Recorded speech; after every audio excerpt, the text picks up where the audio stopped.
14 novembre 1942. 1h38 du matin.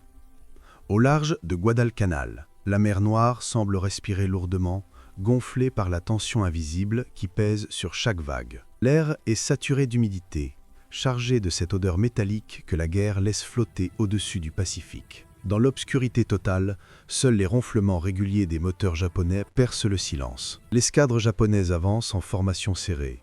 Croiseurs lourds, destroyers nerveux, tous glissant comme des ombres parmi les reflets lunaires. À bord du cruiser Chokai, les vigies plissent les yeux vers l'horizon, convaincus que la nuit leur appartient. Les Japonais ont toujours compté sur leur maîtrise du combat nocturne.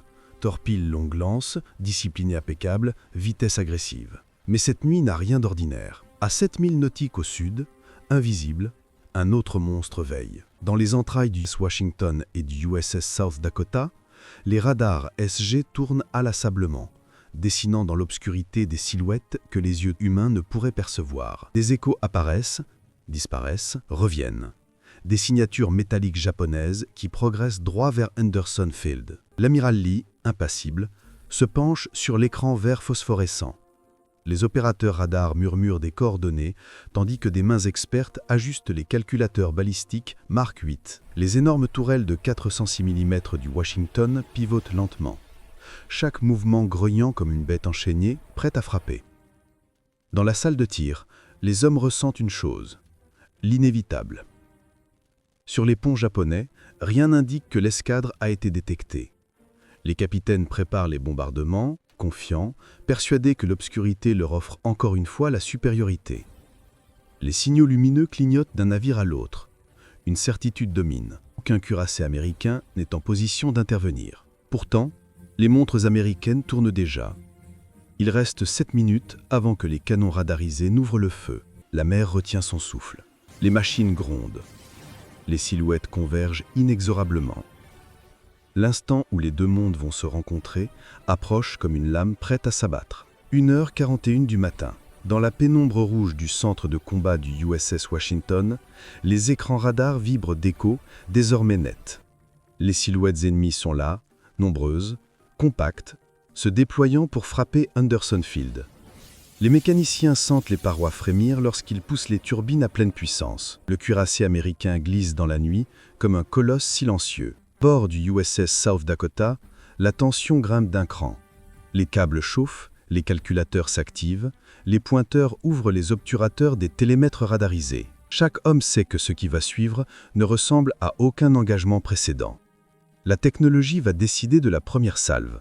Le Pacifique n'a jamais vu cela. Dans la formation japonaise, les officiers sur le Kirishima scrutent une obscurité qu'ils croient vide. Les torpilleurs se préparent à lancer leurs longues lances, disciplinés, persuadés d'entrer dans un combat maîtrisé. L'expérience de Savo Island, de Tassaforanga, nourrit leur confiance. Aucune trace de panique. Aucun suspect que l'ennemi les voit déjà, parfaitement dessinés sur les écrans américains. 1h43. La passerelle du Washington se fige. L'amiral Lee donne l'ordre bref, presque murmuré, qui libère l'enfer. Les tourelles principales verrouillent la cible désignée. Un croiseur japonais avançant en tête. Les canons de 406 mm s'alignent. La poudre s'installe dans les culasses. Les gargousses glissent dans le caire d'acier des monstres. 1h45. Le compte à rebours invisible s'épuise. Le radar confirme. La mer attend. Quand la minute bascule, l'obscurité se déchire. Les tourelles du USS Washington lâchent leur première salve. Un éclair blanc illumine la nuit comme un soleil brutal, plongeant les vagues dans un chaos d'ombre. Le choc secoue le navire entier, faisant vibrer chaque câble, chaque poutre, chaque poitrine. Les obus de 1225 kg traversent l'obscurité à plus de 700 mètres par seconde, traçant un hurlement sourd dans la nuit. Sur les ponts japonais, la panique éclate. Personne n'a vu venir cette frappe, aucun flash, aucun repère visuel, seulement des impacts monstrueux qui éventrent la formation. Les 7 minutes viennent de s'achever. La bataille vient de naître. 1h46 du matin. La mer s'illumine sous les impacts. Les obus du USS Washington frappent avec la violence de météores. Le premier croiseur japonais encaisse une pluie de feu. Éclats d'acier, gerbes d'eau gigantesques, incendies immédiats qui déchirent les ponts. Dans les couloirs du navire touché, les cloisons s'effondrent, projetant des silhouettes dans un dédale de fumée et de métal tordu. La formation japonaise vacille. Les commandants tentent de comprendre ce qui les frappe. Aucun canon américain n'était censé pouvoir viser de manière aussi précise dans une nuit dépourvue de lune. Pourtant, les coups continuent de pleuvoir. À bord du Kirishima, les officiers réalisent que le tir provient d'un cuirassé puissant, invisible, positionné au sud-ouest. L'ordre est immédiat. Changer de cap, lancer les torpilleurs, retrouver l'ennemi à l'œil nu. Les projecteurs se préparent à jaillir, prêts à éventrer les ténèbres et à révéler leur cible. Mais c'est trop tard. Sur le South Dakota, les antennes radar balaient la formation japonaise avec une précision glaciale. Les obus américains tracent déjà leur prochaine trajectoire. Les tourelles secondaires crachent des salves continues contre les destroyers qui approchent. Des éclats brillants scintillent dans la fumée. Le ciel lui-même semble vibrer sous les impacts. Les Japonais tentent d'improviser. Les torpilles longue lance quittent leurs tubes, serpentant dans l'obscurité. Les destroyers se faufilent pour attaquer de flanc. La bataille devient un labyrinthe mortel où chaque manœuvre peut condamner des centaines d'hommes. 1h49 du matin. Le Washington poursuit son exécution méthodique. Les opérateurs radars récitent les nouvelles distances d'une voix calme, presque clinique. Les tourelles obéissent immédiatement, pivotant vers une nouvelle cible. Un navire massif avançant courageusement malgré la tempête d'acier. Le Kirishima vient d'entrer dans la ligne de mire. Les officiers japonais perçoivent alors une vérité terrifiante. L'ennemi qu'ils affrontent ne tire pas dans la nuit. Il tire à travers la nuit. Chaque salve américaine semble prédire leurs mouvements, anticiper leurs virages, frapper là où le blindage est le plus vulnérable. Une technologie invisible dirige le duel. Une technologie que la marine impériale n'a jamais affrontée auparavant. La bataille, pourtant jeune de quelques minutes, s'est déjà muée dans un engrenage inarrêtable. Les Japonais n'ont plus l'initiative. Ils réagissent. Ils subissent. Et au centre du chaos, le Kirishima fonce, décidé à chercher le contact à tout prix. 1h51 du matin. Le Kirishima avance désormais comme un samouraï courant vers un adversaire invisible. Les moteurs grondent, les chaudières crachent leur chaleur. Et tout l'équipage sent que la bataille a basculé dans une dimension inconnue. Les projecteurs du croiseur lourd Atago jaillissent, soudain, ouvrant un immense flanc de lumière blanche sur la mer. Mais cette lumière, censée révéler l'ennemi, révèle surtout la vulnérabilité japonaise. Dans cette clarté artificielle, les obus américains sifflent comme des spectres de métal. Les tirs du Washington trouvent leur cible avec une précision effrayante. Le cuirassé américain reste pourtant invisible, tapi dans les ténèbres, appuyé par des coordonnées radarisées qui s'ajustent seconde après seconde. Sur le pont du Kirishima, les marins sentent chaque impact secouer la coque. Brun. Les tourelles grincent sous la pression. Les éclats chauds traversent les ponts comme des dards brûlants. Le capitaine Iwabuchi ordonne de riposter.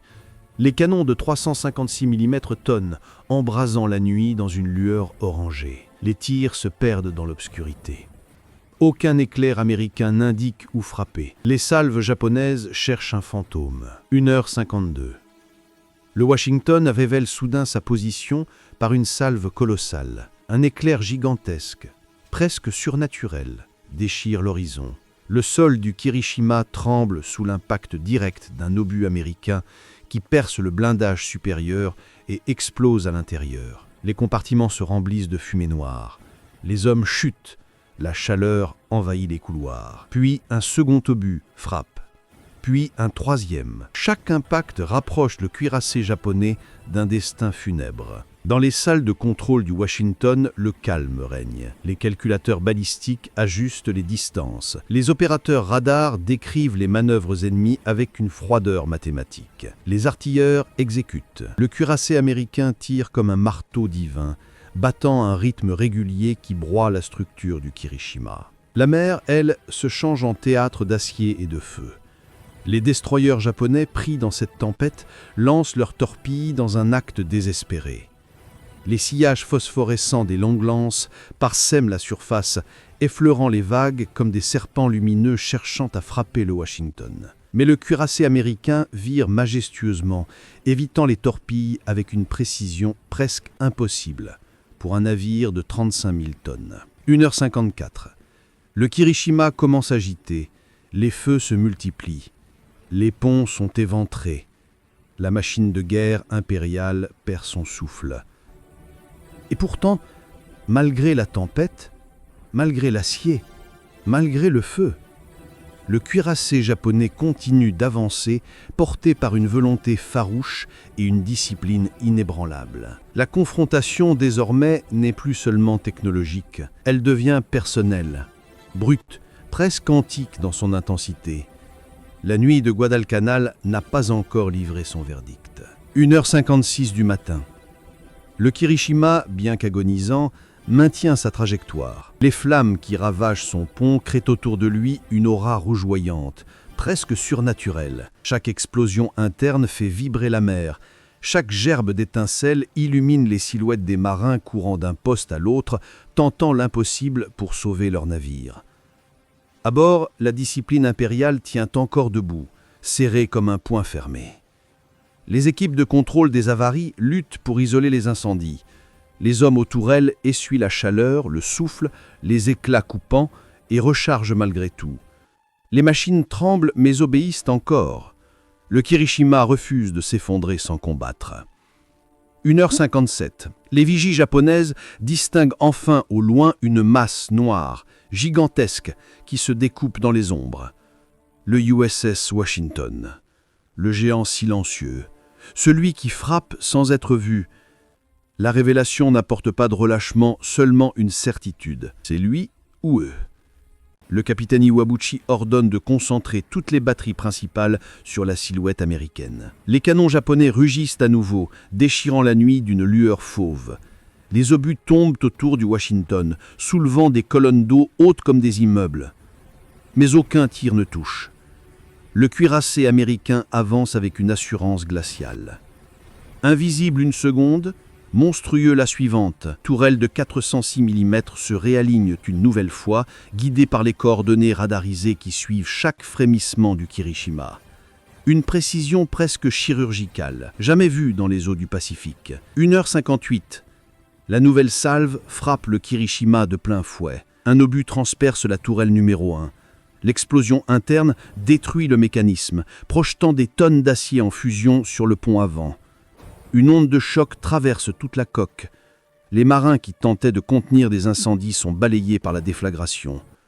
Le cuirassé japonais commence à perdre le contrôle de sa barre. La proue dévie. Le navire tourne lentement, involontairement, exposant son flanc à l'ennemi. Un moment fatal, un clin d'œil où le destin se fige. Le Washington saisit l'ouverture, ses tourelles pivotent avec une lenteur implacable, comme si l'océan lui-même retenait le souffle. Les calculateurs annoncent les nouvelles distances, les pointeurs verrouillent la silhouette incendiaire. Une dernière série de tirs illumine la mer comme une aube violente. Les obus frappent le flanc du Kirishima, déchirant les compartiments, ouvrant des brèches béantes, plongeant l'intérieur du navire dans un enfer d'acier, d'eau et de feu. 2h du matin, le Kirishima n'avance plus. Un géant blessé, saignant, pris dans une nuit qui n'a plus d'échappatoire. La bataille change alors de nature. Ce n'est plus un duel, c'est une chute.